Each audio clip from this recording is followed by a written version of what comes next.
Well, hey, good afternoon, everyone. Thanks for coming, especially on such a lovely day to this. I think it's going to be a fantastic discussion. And as you might not be aware, this is the start, actually, of what we're calling Cyber Week, right? So this is a wonderful way to get it going with this talk by, which Angie will introduce in a second, very distinguished scholar in the field, Jennifer King. But there's events going on all week. Like, for example, on Thursday, we have the Deputy AG for the state of Indiana coming down to talk about privacy and security. That's going to be over at Mauer, but it'll be an interesting discussion as well. And there'll be other events that we'll be publicizing throughout the week. So without further ado, Angie, if you wouldn't mind, we'll get going here. So hopefully everyone has had a chance to read the paper and look through it. But of course, if you're like me, you Google people right away. So Dr. King is the Director of Privacy at the Center for Internet and Society. She is, well, I'm going to let people come in. Yeah. In the massive amount of rain. Hi, Water Street. Nothing like, I feel like I'm hosting the Tonight Show. So the neat part about the research that Dr. King is involved in is that it's an interesting overlap, in my opinion, between technology, law, and society, which resonates in the area of privacy, but I think it's important to recognize that one of the reasons that it has always resonated with me so well is that she doesn't necessarily take the sort of privacy zealot argument, but instead, which I'm all for, so I'm a lawyer, so she rejects some of that and says, hold on, let's actually go out and do some research about how people actually perceive privacy in the trust environment that we're trying to create. So hopefully that's an okay introduction if you're interested, and then don't forget, I'll keep the clock. But equally as importantly with that is that there's an opportunity afterwards, when I cut you off at an hour, there's an opportunity afterwards to follow up with her as well. And a whole day tomorrow of programming as well, so we really owe her an awful lot. So with that, you have 15 minutes to give us an overview. It's funny that you it's funny that you say privacy zealot, because I changed my Twitter handle to privacy zealot. Oh, really? Fantastic. Because I had actually paid attention to this. I'd had a phone call with some folks at Apple where I was trying to dig a little bit more into how they're approaching privacy on iOS, especially location privacy. And at one point, the person I was talking to said, "Well, we don't design for privacy zealots." Okay. I thought my questions were reasonable. I didn't think that they were necessarily zealot-like, but all right. That said, they've been making some interesting changes to iOS most recently, so I'm pleased to see that happening. But okay. So let me talk a little bit about who am I, why am I doing this, why am I here, and what I'm hoping to get from you guys. So yes, I'm Jen King. So my PhD is in information science, which I think I'm in a fairly friendly place, being at a school of informatics, which means it's kind of inherently cross-disciplinary. So I come out of the social sciences, though. But my department at Berkeley was an even split between the social scientists and the computer scientists, so I feel like I have a foot in both worlds. And so I graduated finally with my degree back in 2018, not that long ago. And so currently I'm at Stanford at the law school at the Center for Internet and Society. I'm the only non-lawyer among that group. And yes, my work focuses on kind of empirical studies of privacy. Everything I do generally has a public policy bent to it. I'm really interested in public policy questions and trying to put things to the test. But I am actually not a lawyer. I just hang out with them all the time. My dissertation advisor was a lawyer. So I've learned to play one on TV, but only in the narrowest sense when we're talking about privacy. Don't ask me about torts or contracts or pretty much anything else. Which just always makes me sad that you can't get a law degree or do kind of legal studies with just a really narrow slant. I agree, like a certificate. Yeah, exactly. Speaking to the choir. Okay.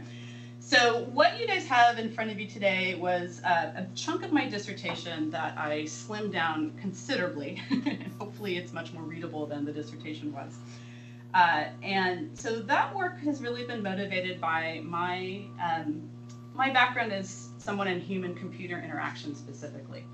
And so a lot of my work has focused on interfaces and trying to think about how people process information with respect to privacy and how that translates into things like UIs or the design of different technologies. I've done work on mobile phones and mobile apps, and a lot of it is really motivated by what do people understand when they look at something.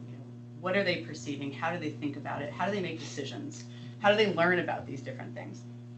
And so as I've wandered through the privacy wilderness over the years, and I got to the point of having to distill things down into a dissertation question, which is in itself quite a fun thing to do, what I really found myself facing was this core question around, really it's been, I'd say, irritated by the privacy paradox. So how many of you know about the privacy paradox or have read? Okay, a few people don't, all right. So in its most simplest form, the privacy paradox is this idea that people all say they care about privacy, and they do. I've been part of, I've been a co-author on some of the nationally representative surveys where we've asked people, what do you, not like what do you think about privacy, but we've done surveys trying to get a sense of what the public thinks about privacy issues, and usually we have supermajorities who will say they care. They care about it across many different dimensions.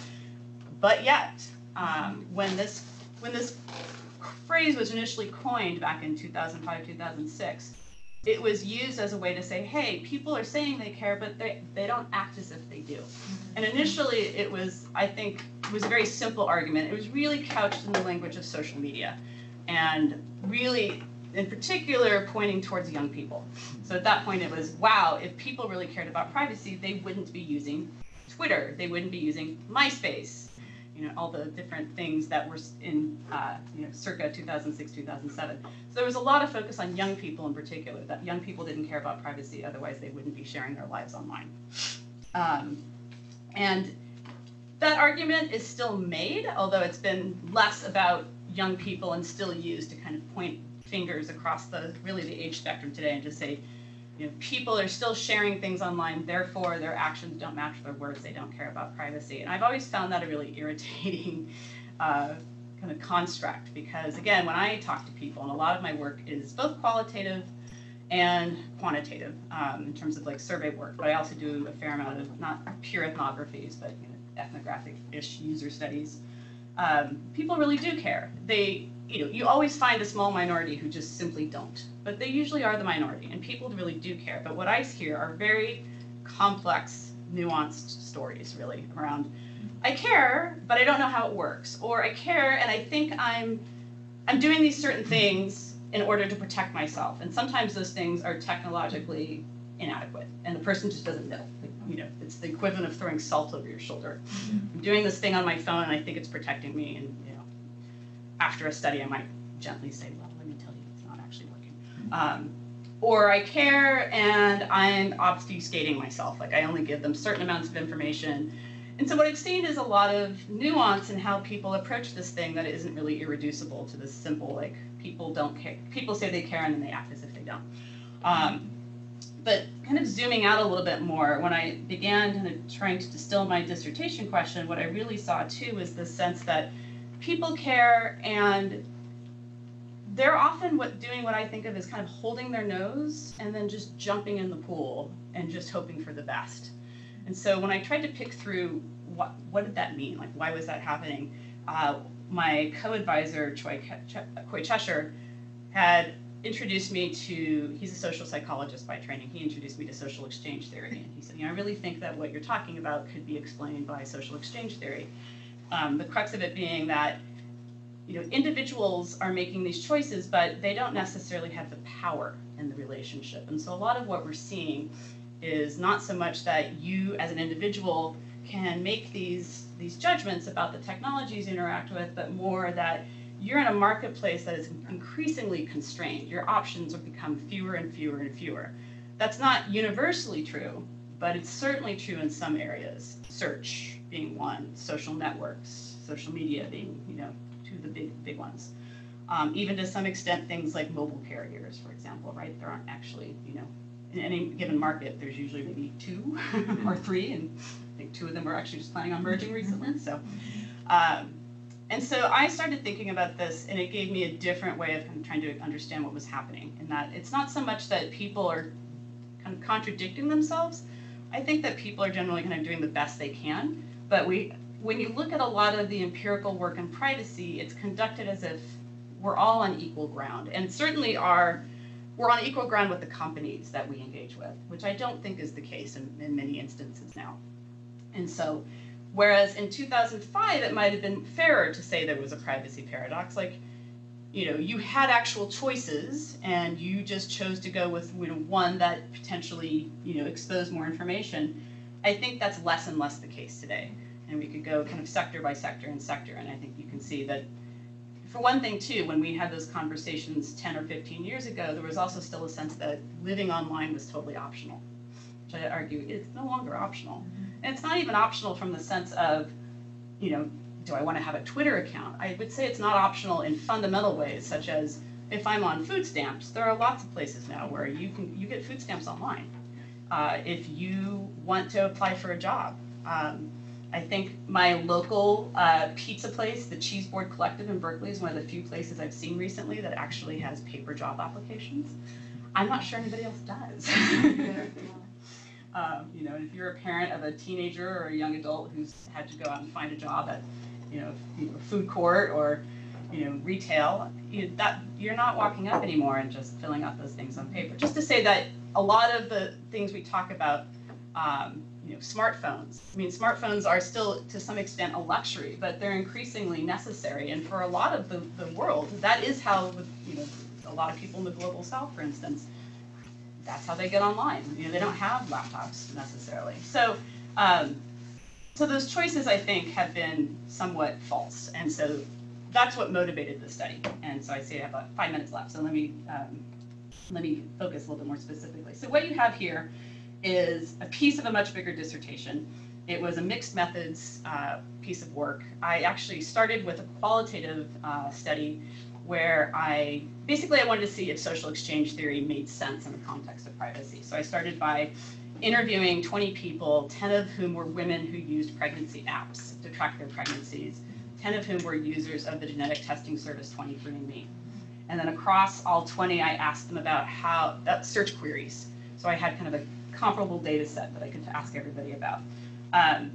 Actually, the 23andMe work is now in a paper that's going to be at CSCW in November. I don't know if there are any CSCW people here, but so I'll be presenting that there.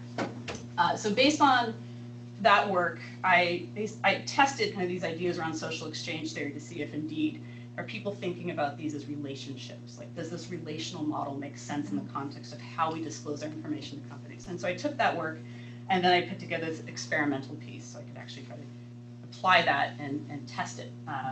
Also, I wanted to do a mixed method study for my dissertation, so this seemed like kind of a natural way to tie those two things together. But really, the crux of the argument is around the fact that I think in terms of human-computer interaction, as we plan studies and we think about privacy, what I really often see is just this lacking for an account of social context, and not in the sense of, I assume some of you probably know contextual integrity and Helen Nissenbaum's work, which I adhere to here in terms of trying to discuss what is privacy.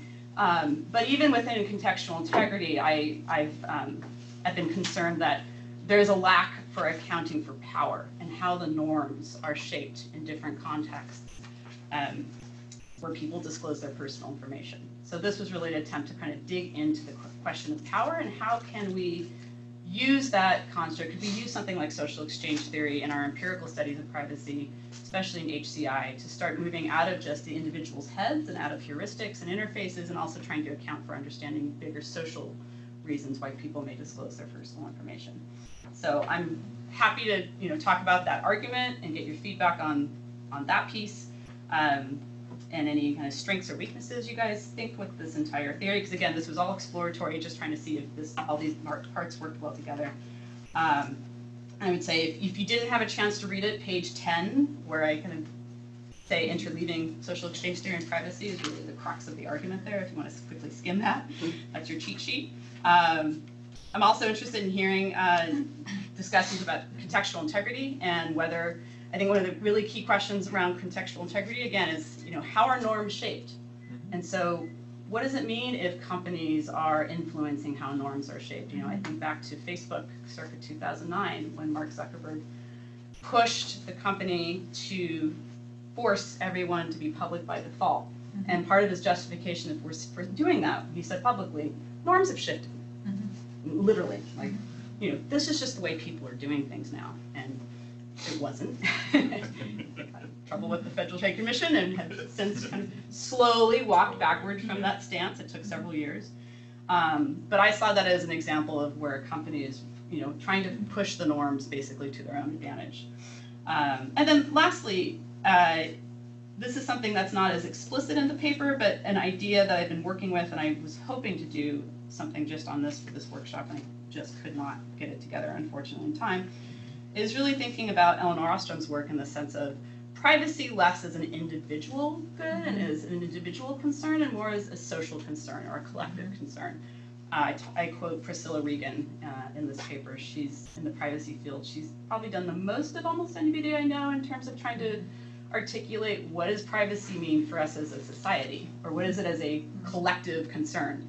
And I'm interested in doing more work in that area and having more discussions. I just couldn't quite get it all distilled in time for this workshop. But the work I've been doing on 23andMe and genetic testing has really crystallized that discussion for me, because it has such phenomenal kind of impact and influence on what it means to have our information held in common. When you individually, you may take a genetic test, post the results online, and you've now kind of brought your family with you, and you may or may not have asked them for their consent. So, all right, that's my 15-minute spiel. Cool. Well, you did well. That was, wow, exactly 15 minutes. So the floor is open. Otherwise, I'm just going to start asking questions. Or private conversation.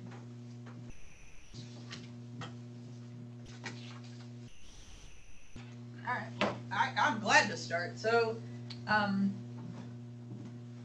so at the end, what is your conclusion? Is this, I don't mean that as trite as it just sounded. Do you believe this is an appropriate theory that can allow us to think this through in a different, with a different conversation? I found it helpful. I don't think it's probably universally applicable. So, and I can tell you where I ran into my own kind of bumps with it. So when you talk to people about relationships where there's definitely a big power imbalance, social exchange theory makes a lot of sense for trying to explain kind of why people are doing what they're doing. And you know, the point of doing the experimental piece was to try to say, hey, look, like this does have an impact. You know, these relationships do have an impact on people's, you know, at least perceptions or feelings about how fair they thought things were, who benefits. And so I thought that was useful.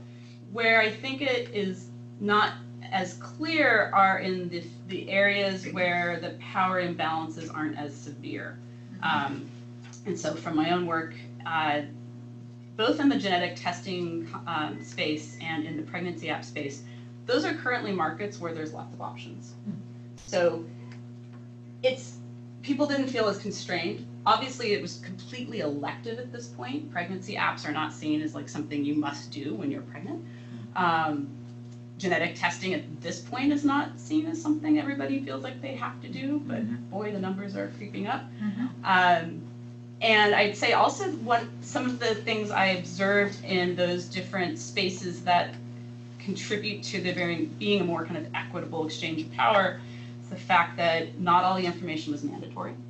There was opt-ins. This is especially true in the genetic testing context. You know, you're not, well, it varies platform by platform, but with 23andMe specifically, for example, you opt in to sharing your information with their research program, as well as you opt in if you want to share your information on their relative finder. That's the thing that connects you to other people you might be related to.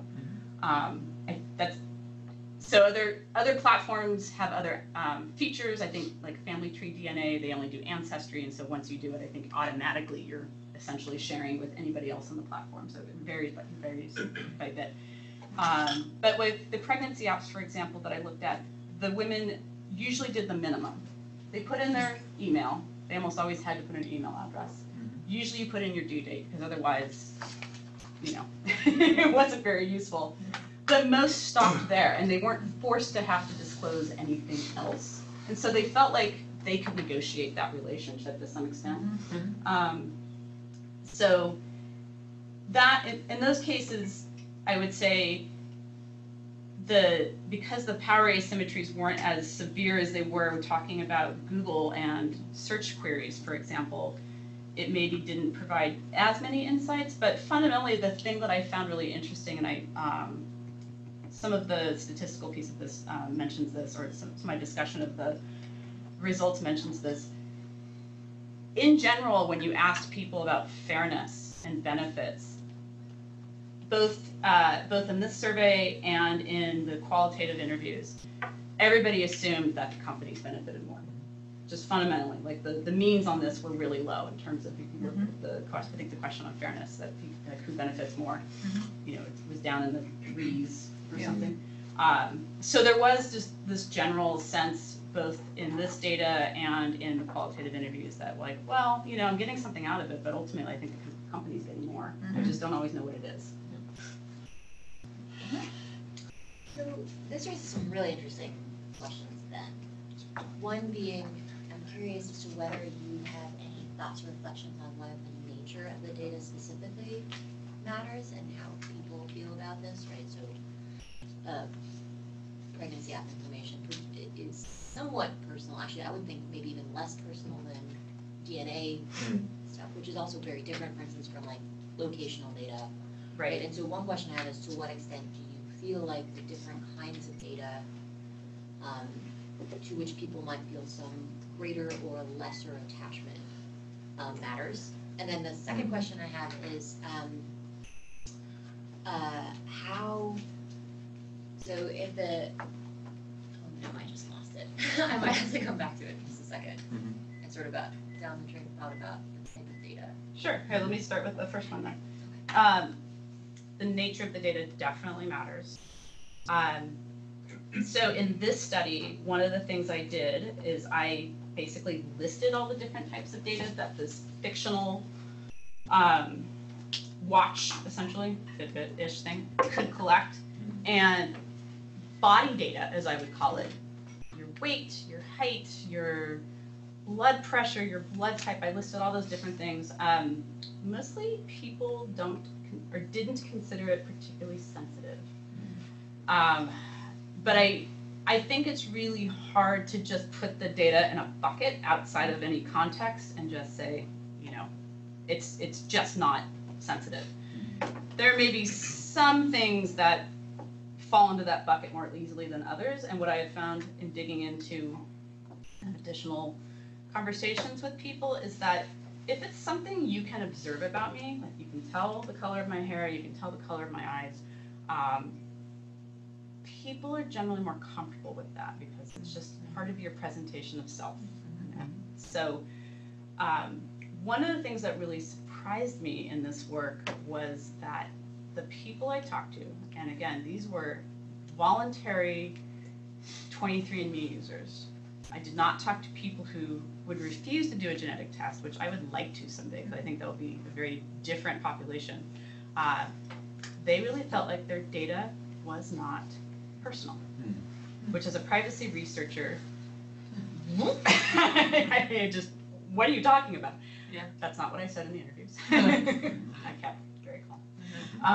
But part of me inside was going, what are you talking about? Yeah. It's the most personal thing. It is, you know, your genetic code. It is your unique barcode, if you want to put it that way. Like, there's nothing more personal.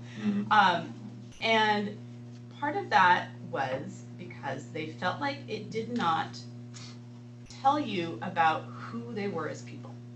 So the same way I think things like your blood type and your weight and your height, I mean, you can infer things about your health potentially from that, but it doesn't really tell you about you.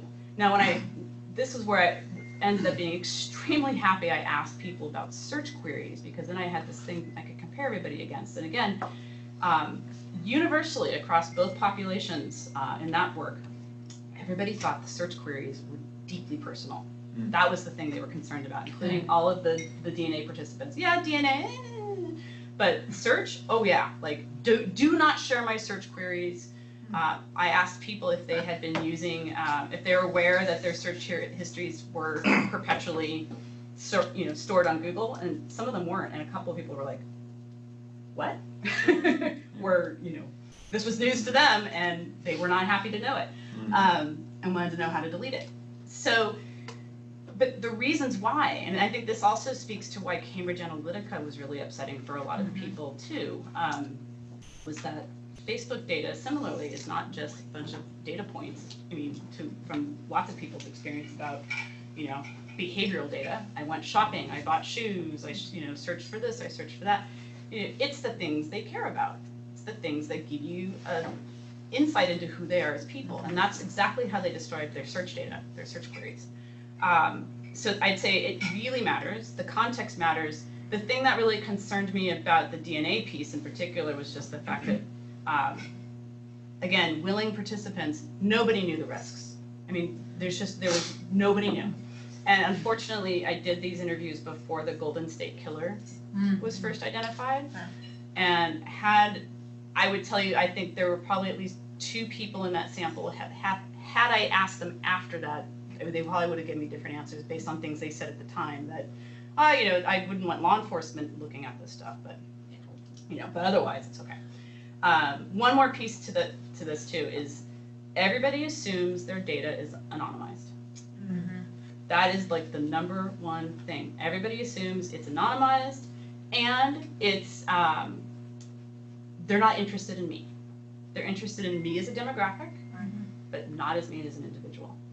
Which I think we are in a shifting landscape right now where, our ability to hone in on the individual and really target the individual is, only becoming more powerful. And I don't think the general consumer marketplace is aware of that. They all just assume, they want me for my shopping history and they know that I'm a female who lives in the Bay Area, and so.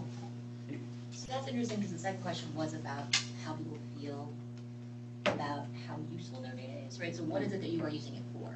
If I can understand what you're using it for and it sounds justifiable to me, then that might be different than if it's like, why would you even need this, right? Why do you need this thing about me? And which seems like that's very difficult to extricate from the notion whether it says something unique about me as a person. Okay, cool. Yeah, on that point too, everybody assumes it's not about them.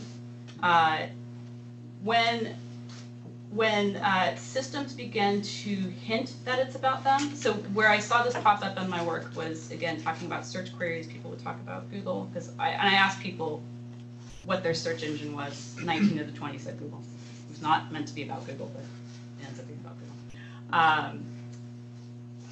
Where people started getting uncomfortable were when it was clear that the system, whatever it might be, calendar, whatever part of the octopus that is Google, was making inferences about them. That's when people start getting uncomfortable. Wait, I didn't tell you that. How do you know that about me? Why are you making that assumption about me? That's when the discomfort starts to come up.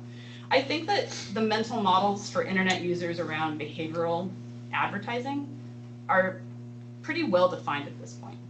Again, because the feedback is pretty clear.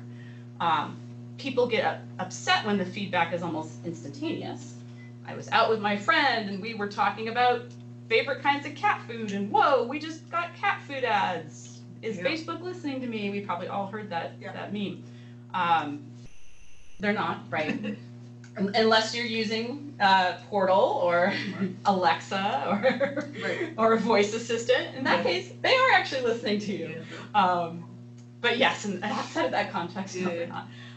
But part of that's about real-time targeting, and them knowing, oh, you're with that person at that moment, and you guys must have had some, and of course it's like hitting the jackpot, right? You don't always notice all the things that aren't relevant. It's just those couple times when ding, they nail it. You're like, how did they know? But yes, that feedback loop has become very short, and it's become very easy to really hone in on what people care about, and that starts to make people uncomfortable, from my experience.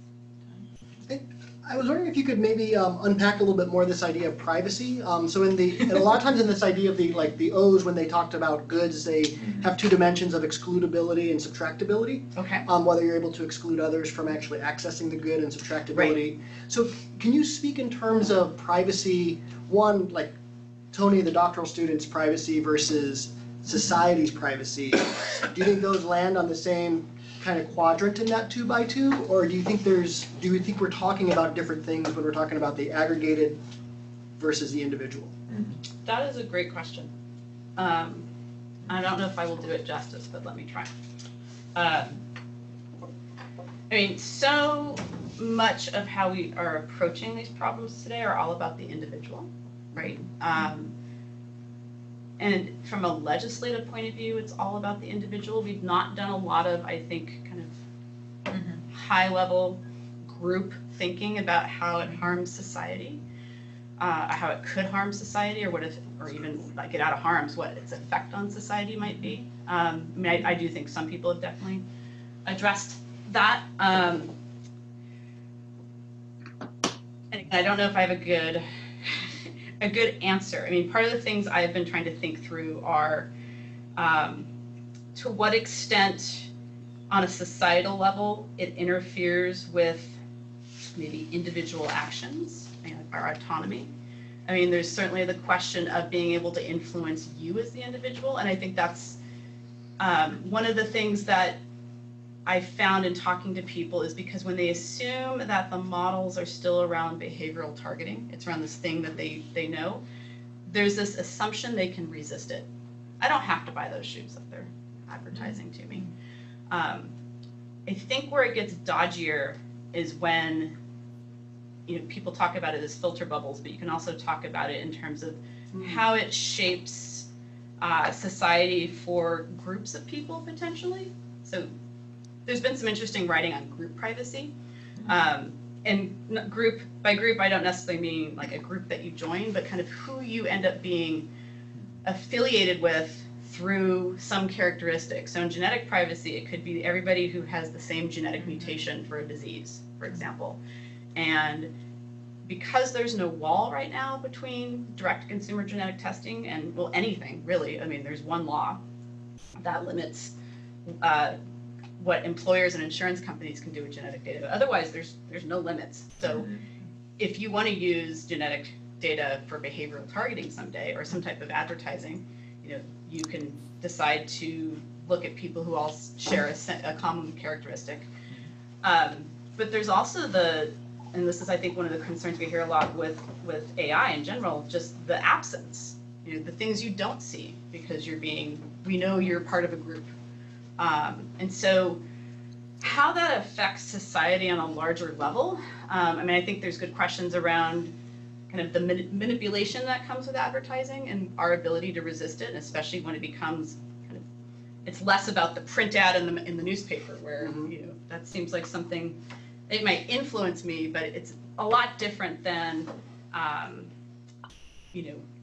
not just ads, but media and messaging that continually gets targeted at me from kind of all different angles, where it's embedded in the system itself and not just this like separate thing. I think that starts to edge into the questions around what does it do to us as a society, kind of the collective sense. Does that get at it at all? I mean, I guess. I mean, I just kind of. So I mean, is there? I'm not an economist, so I'm not sure if I should put it in the language of. But I'm just kind of wondering about this idea of like privacy as a good, and if we're structure rules around privacy, it kind of matters whether we can exclude others from accessing that privacy, and then whether their access to that privacy subtracts from others' ability to use that privacy. So that goes back to like what the O's and a lot of other people have talked about with that quadrant and dividing things up into kind of public goods or private goods or toll goods or club goods or public goods. So I'm just kind of wondering what you may think about that and where maybe privacy might fall along that two-dimensional space. I don't have a good answer for you, but I have actually looked at that quadrant recently and trying to grapple with it, and Well, it kind of depends a bit around the world how we answer that, right? Because like in the EU, for example, with GDPR, correct me if I'm wrong, but I feel like there is a higher degree of exclusion possible now than there used to be. In other words, you could exclude companies, for example, from doing things with your data that you don't want them to do, unlike maybe California with the new CCPA, which is more of kind of a transparency, initiative. So yeah, I think, it'd be interesting, in other words, to graph, I just was brainstorming, that matrix and kind of overlay different jurisdictions and their approaches to see where those areas of overlap are. Because it really depends if you're an EU consumer or a US consumer or a Chinese consumer, or, you name it. So then we're actually talking about different things. Right, for sure. Depending on the Well, you're right. It's at what level. You're right, though, about where do we focus this, right? Is it that more individual or the club or like, society writ large? Interesting. I would like to talk to you after about the exclude privacy piece is the one I'm like stuck on. Sure. So, but we can we can talk about that after, for sure. Oh, I don't want to monopolize, yeah. No, I was just bringing it up as well. I'm sure you've looked at some of their privacy and knowledge commons stuff Yeah. that, Frischman and some of those have come up with. Some of that I feel like could resonate, with this. Other parts doesn't, again, depending on the level that you're interested in. So your AI point at the end there kind of brought up, I'm working on this with Angie and Plenty of People's Health is Governing AI project right now. So I've been trying to go through some of these polycentric principles to see where do they jive with in considering these other applications. And for me, at least, a couple of them were nested decision-making, which means decision-making in a lot of kind of governance levels that ideally would be mutually reinforcing, baseline norms, and some principles for accountability and conflict resolution. And I'm wondering, does any of that ring true with some of the privacy applications that you've seen? Are there, because when we look at some of these platforms, some of that's really nascent in terms of accountability and conflict resolution and that kind of stuff. I think that's a really important piece that's going to have to be forced. Yeah. Oh, yeah. Here's an example I often give that's not AI related though. In the last decade, somewhere, my husband was put into a database where he's 15 or 20 years older than he actually is, which means that since his mid-30s, he's been getting mailers for the AARP. That's what you want. Which, haha, another piece of junk mail. It's a tragic moment in your life. Well, there was first like, why am I getting this? But Traumatized. But here's the thing: we have no idea. Yeah. Where? Yeah. None. Just absolutely none. No, And haha, it's like funny when we get the occasional mail. It's less funny when we get spam phone calls from Medicare scams trying to which is unfortunate to hear about. But we'll get messages from people who are clearly engaged in some kind of Medicare targeting scam where it's I have no idea if that has affected him in the giant algorithmic universe in any way.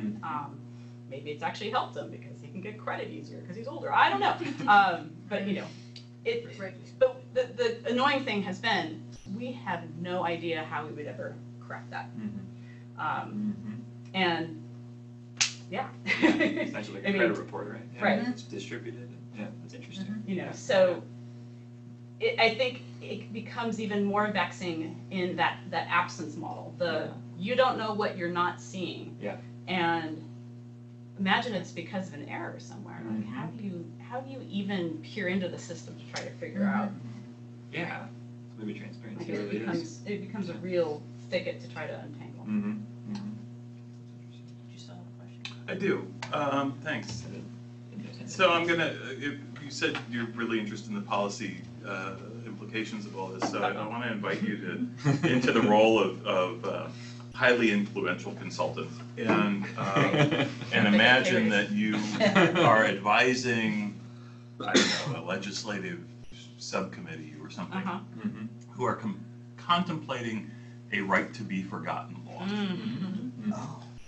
And think out loud with us about the competing interests that are at stake, because there are, if you depending on how you craft it, obviously, but a right to be forgotten law would obviously affect individuals as consumers and all the other roles that we play, but it's also going to affect the entire economy of people who mine our data and use it in their business. So you throw the right to be forgotten grenade into the middle of the 2019 economy, and what happens? And so how would, given everything that you've learned and thought about, how would you help policymakers think through the implications of something like a right to be forgotten law and how to craft one?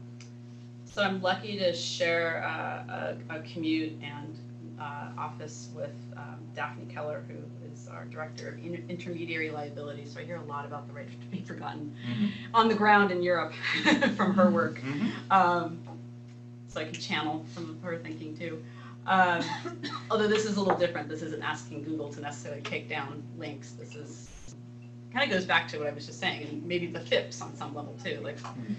Your right to access, your right to correct. Right, your right to reset, in addition to a right to be forgotten, a right to reset your data. Right. Which, we have, well, we don't have, but you have a right to correct with the Fair Credit Reporting Act, right, and credit data, which we know how. It's a breeze. But Yeah, go right. ahead. You know, luckily we have 3 reporting agencies we have to deal with. There's half of me that wants to say that you need a, for lack of a better word off the top of my head, a public option, a public clearinghouse for data, so that, or some type of public advocate potentially that helps you manage that process. The other half me also always gets uncomfortable when I think about necessarily handing all of that to the government, because I think, you know, within the privacy space, we're all aware that, you know, that power corrupts absolutely, and so you can't always assume that governments are going to be your friend. But certainly there should be a more consumer-friendly way of trying to navigate that larger space.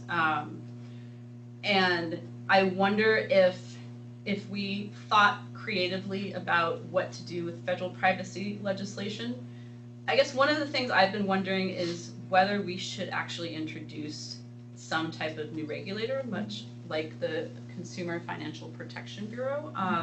Although I am not a scholar of that bureau, so I don't know how it's withstood the test of time now for the last 7 years or so that it's been in existence.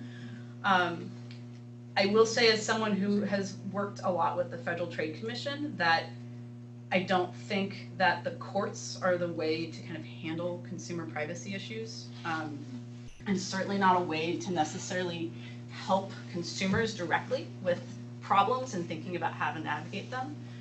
So I guess I would imagine, I do think there needs to be some type of consumer-focused agency around privacy, or around data. I don't know if it needs to be the custodian of that data. Maybe it's an interface between private actors the way we have now, and trying to both be a regulator and maybe a facilitator. I think the facilitating piece is the one I'm really interested in seeing happen in the data space. I thought that the EU had more of that model, but the more Europeans I talk to, it's not necessarily clear that DPOs necessarily are acting, and maybe it varies country by country by country, in terms of like how much they actually kind of help consumers on the ground with issues. But here's an analog. I think the first day the Consumer Financial Protection Bureau opened its doors, I filed a complaint, and I got a response like instantly. Maybe I was like one of the first complaints that came in the door. I was so impressed. And they sent it along to whatever credit card company I was complaining to, and they responded like a week later. It was just shocking how quick that turnaround was. And they were not happy, I can tell from the response they gave, that this new regulator was being, you know, foisted upon them. But that experience really stuck with me, mostly because, wow, I complained to the federal government and I got a response and I got it quickly, versus one of the things I've worked as an expert witness with the Federal Trade Commission on a handful of matters. And one of the things I often work with are consumer complaints. And I have to tell you, it amazes me that I get them, because I don't know how people figure out where to complain to. And that's actually something in this dissertation, I spent some time asking the people I interviewed, you know, if you had a problem, where would you go? Interestingly, most people say Twitter. I would complain on Twitter, because in their mind, if I'm mad at Starbucks, I would tweet at Starbucks, because then I'd get a response. But when you ask them, well, okay, is there anybody else you would complain to? You don't get a lot of, some people say, somebody in the state, you know, even in California, which you would think of as being a fairly hands-on state in terms of consumer protection, most people are like, I don't know, do I complain to the Better Business Bureau? So I think that we could do a lot better in terms of setting up mechanisms for people to try to like respond or complain or ask for reconciliation. I don't know if this goes to I don't know if you want to talk about the bigger question of just the right to be forgotten and the impacts of doing that, or more around the kind of structures around how you would manage it. I was more interested in the latter. Sort of what kind of, you know, how do you take into account the various interests that are at stake here? And can I ask one other question? I don't know where the queue is. Go for it. Okay. In your experimental work, from what I can understand so far, from your presentation in the paper. You largely asked people about their attitudes and preferences in the context of dealing with basically a private for-profit company. Yes.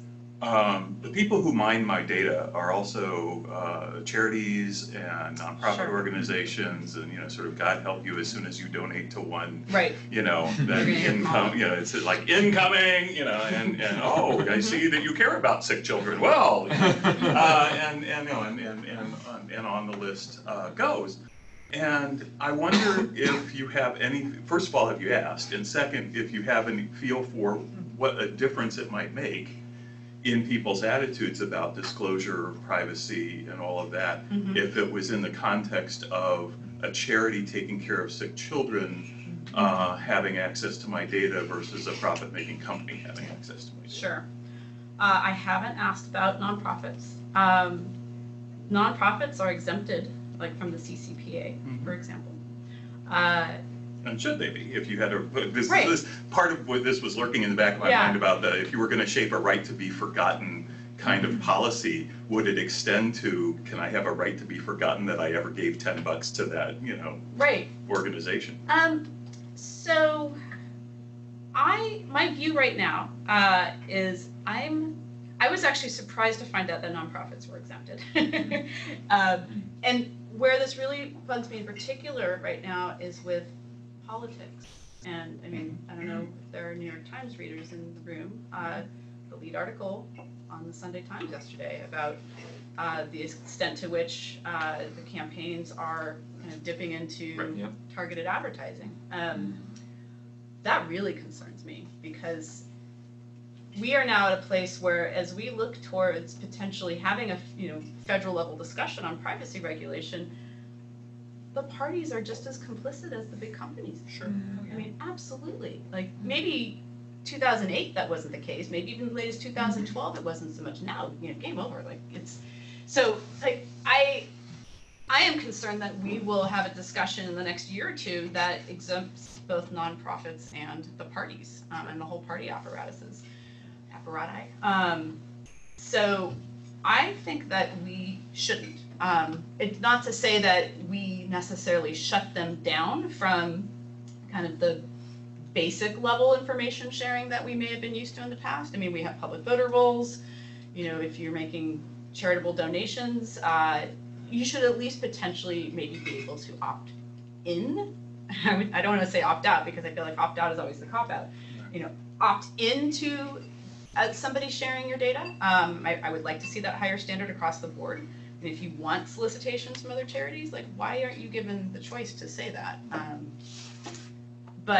And they're welcome to make their case, like, we would really like to do this because we're going to make money off of selling you to the American Lung Association, and we need the money, so could you please? I mean, I can imagine it getting pitched to you that way. Sure. But I don't think we should give them a free ride, honestly. And I don't know if, but the concern comes more out of the political side than it does with just the nonprofit side. I'm running a kind of side project where I've been tracking kind of the privacy practices of all the different campaigns, because I'm really curious to see, once we get down to the wire in 2020, what the different actors have been doing, because I think we should know if we have candidates who are saying, oh, sure, I'll care about privacy and we'll pass a law, but you look at their practices in terms of campaigns and they've been doing the exact same thing that all the big companies do. So that I find that really concerning right now.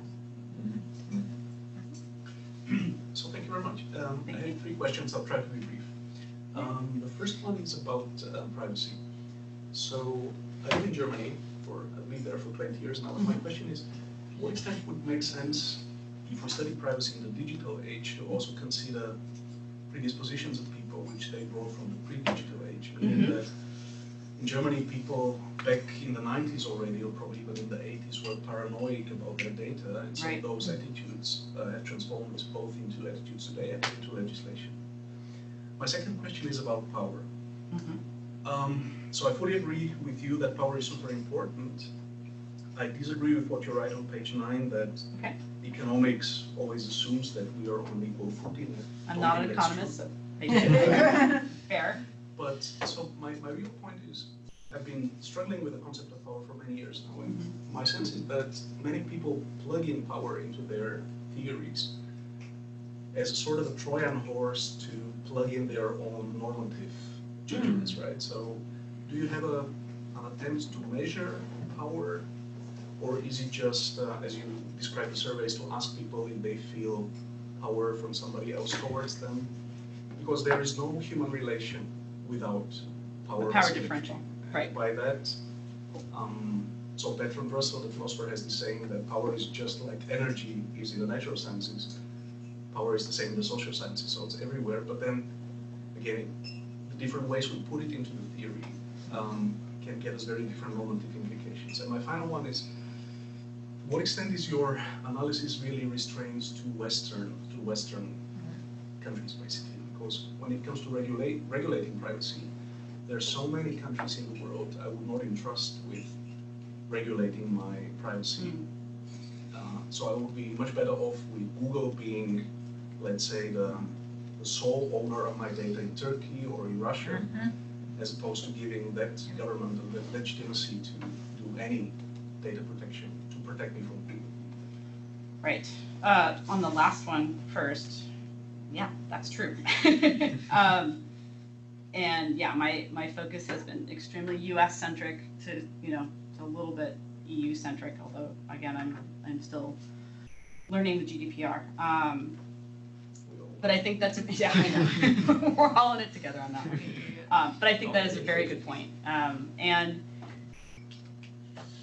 I think those companies have, to some extent, taken pride in trying to export their American values to countries where they feel like they can make an example of.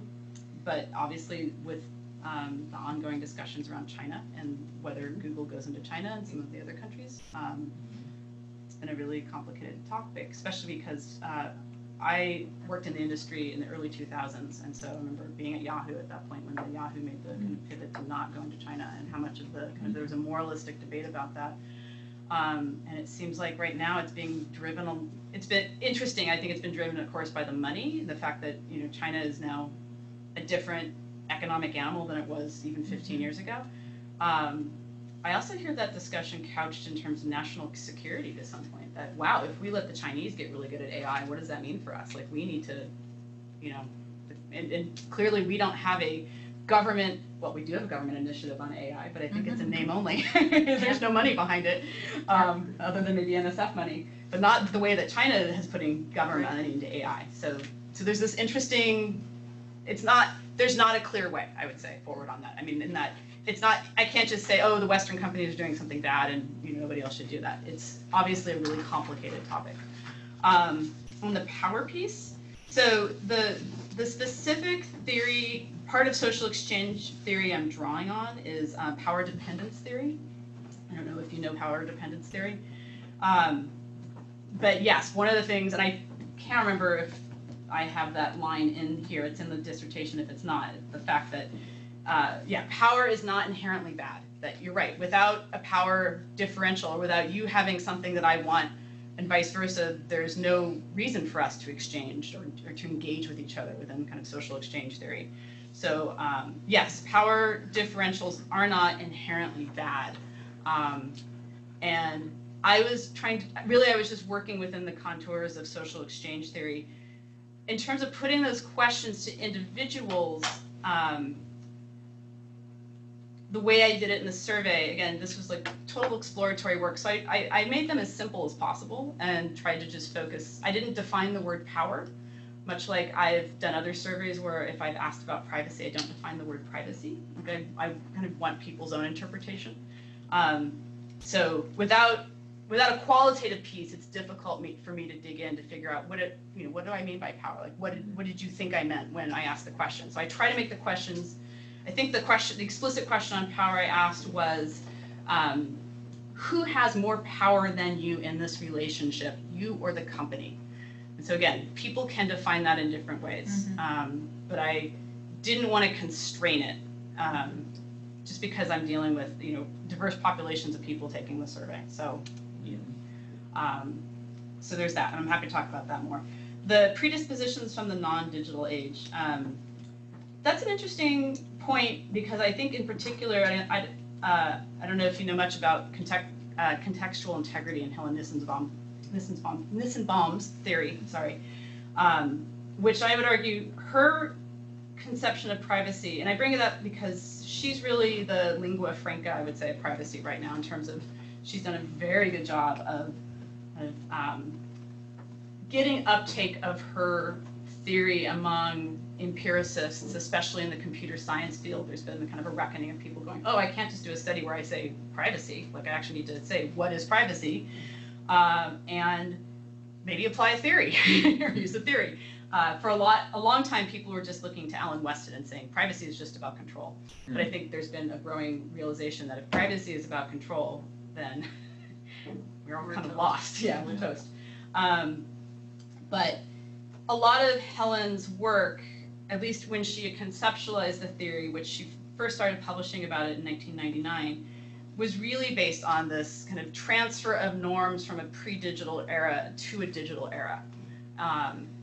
And I think that has been kind of good and useful up to now. And I think actually we might be beginning to be at a crux where we're starting to see emergent behaviors that don't have a digital or non-digital analog.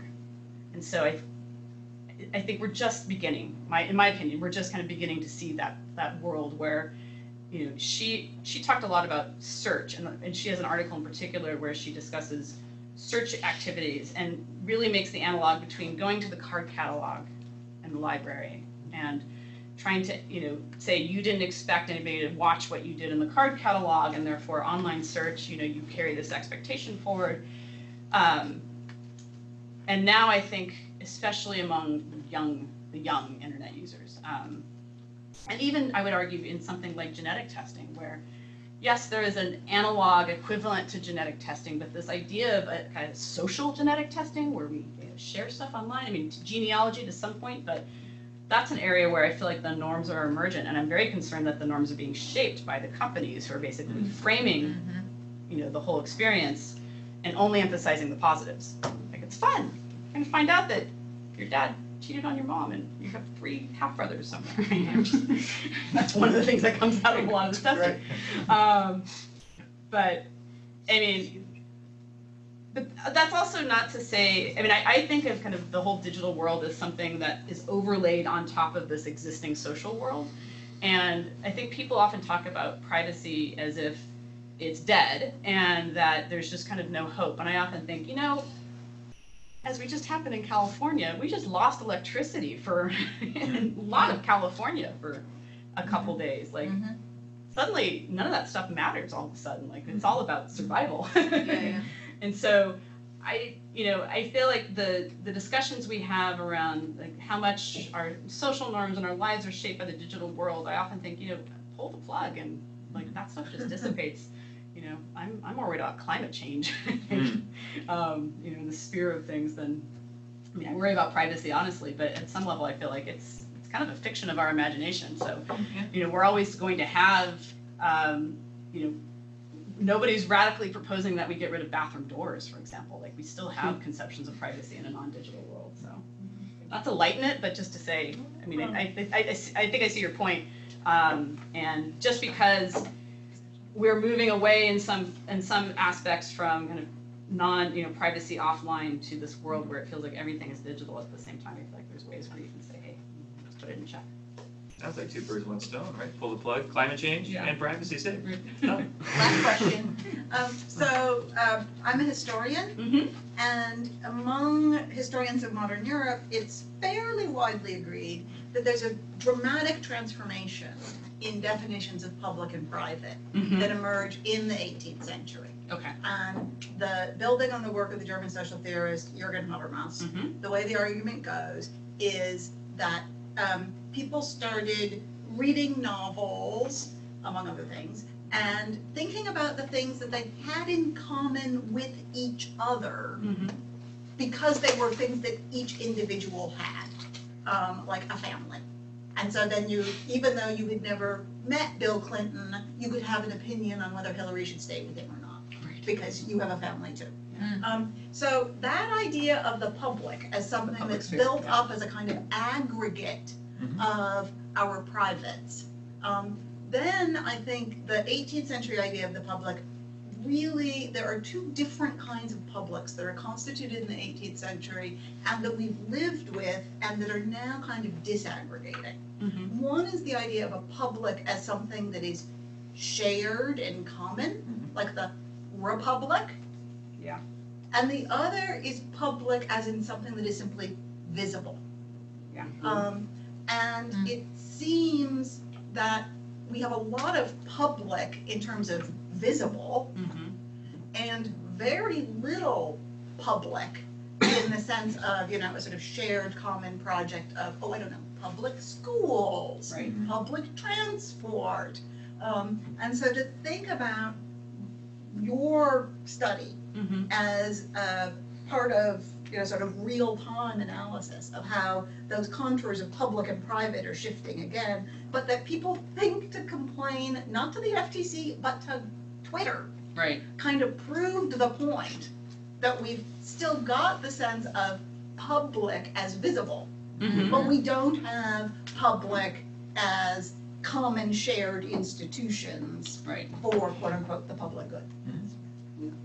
You're reminding me I really need to read Habermas. I have the public sphere book sitting on my There shelf. are better things by historians, Yeah. because, you know, he's not a historian, and a lot of the work done by historians post-Habermas will give you richer detail. I will ask you for that. Okay. one. Well, we're at an end, and we're out of time, so whoever's watching, Thank you. Thank you, everybody. thank you very much for Yeah. sharing your paper with us. That was a wonderful conversation. I'll remind you, the library has some sandwiches and stuff up there, so these conversations can continue. If you want to go up, please. And otherwise, thank you very much. Thank you all. Really Yep. appreciate it.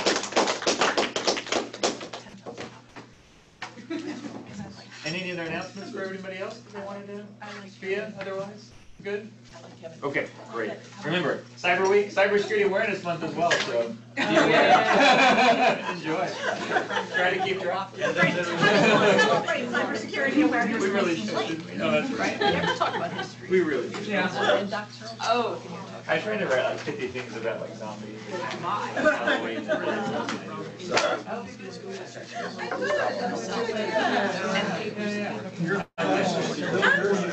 It's an exciting process. Oh, it is, yeah. Because if you were a young person, Okay. it didn't have actually